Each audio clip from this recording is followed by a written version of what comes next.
Alright guys, Assalamualaikum. Kembali lagi ke channel Sakura Al-Jufri. Di tangan saya ini, kita masih ada lagi 5 pack tuan-tuan dan puan-puan. So, di episod yang lepas, kita dah dapat 1R sahaja. So, kali ini, saya yakin ada kad rare di dalam ini.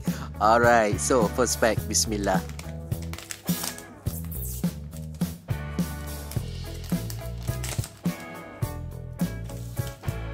Okay, seperti biasa kad ini kita letakkan di tepi. Nanti kita akan scan di dalam apps dia lah. Okay, so 4 kad letakkan bahagian depan.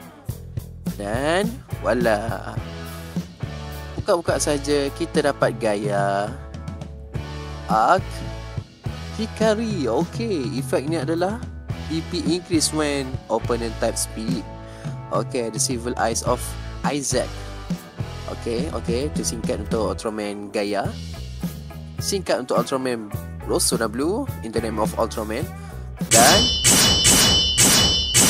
yo, itu dia double R guys, double rare Ultraman Blazer. Huyo, itu yang kita nanti-nantikan. Okay, first pack memang sangat manis. Okay, Ultraman Agul.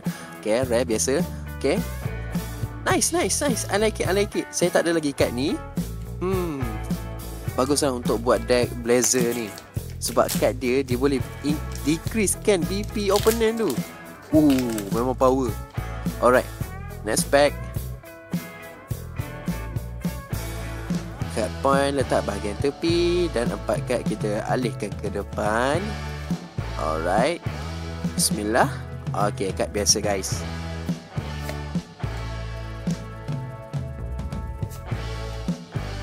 Next, kita ada Ultraman Agul. Efek dia sangat bagus guys. Efek dia sangat bagus untuk support. Dan ni dia scene card untuk Ultraman Arc. Okay, buang 1 kad dan ambil kad jenis Arc di bahagian discard. Okay, Pride of guys, Ultraman terpaku terus guys. Double R. Double R untuk Ultraman Rosso dan juga Ultraman Hikari. Uish, bagus guys. Kedua-duanya kad bagus. Lagilah Ultraman Hikari ni memang ramai orang nak. Mentang-mentang lah kita dah ada meta Ultraman Mebius dan juga Hikari kan. Mana-mana pergi mesti akan jumpa deck ini.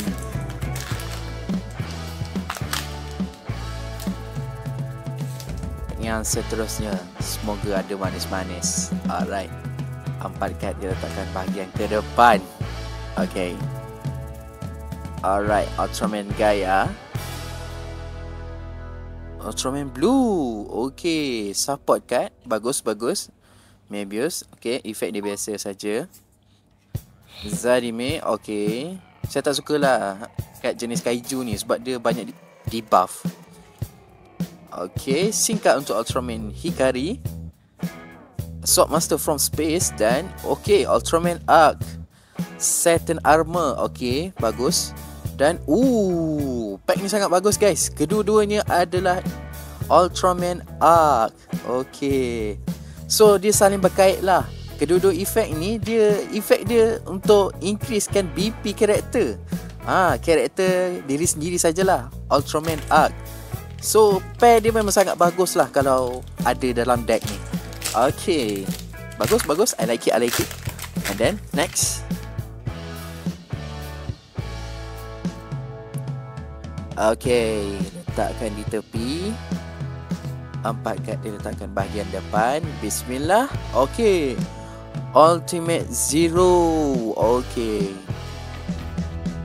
final form, tapi dia punya efek biasa. Tak faham saya. Okay, kad biasa. Okay, hantaran serugi. Dan itu dia singkat Silver Eyes of Isaac. Kita dah dapat. Okay, Rainbow Appear. Okay, Ultraman Blazer punya singkat. Dan alright, level 1 R Blue dan juga Dyna. Kedua-duanya adalah efek draw card. Baguslah. Sebabnya kad dekat tangan ni memang limited lah. Kalau main Ultraman ni memang kena banyak draw card. Okay, last pack. Bismillahirrahmanirrahim. Okay,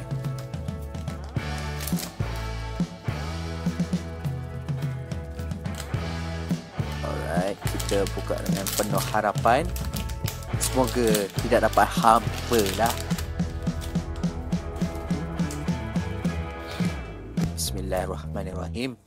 Okay, 1, 2, 3, 4. Oh, macam mana sini?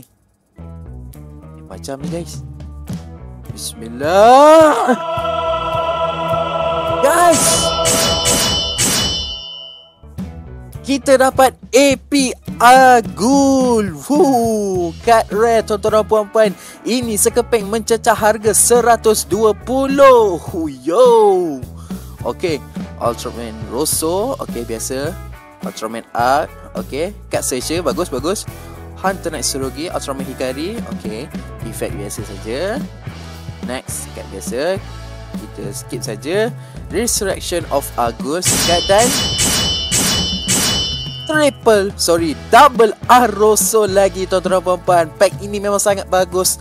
Oh, saya betul-betul bersyukur lah dapat AP ni guys. Walamak, Agul pula tu, kad baru. Oi, bagus. So, nantikan saja Triple S pula unpacking. Jom, jangan lupa follow up saya punya video terbaik.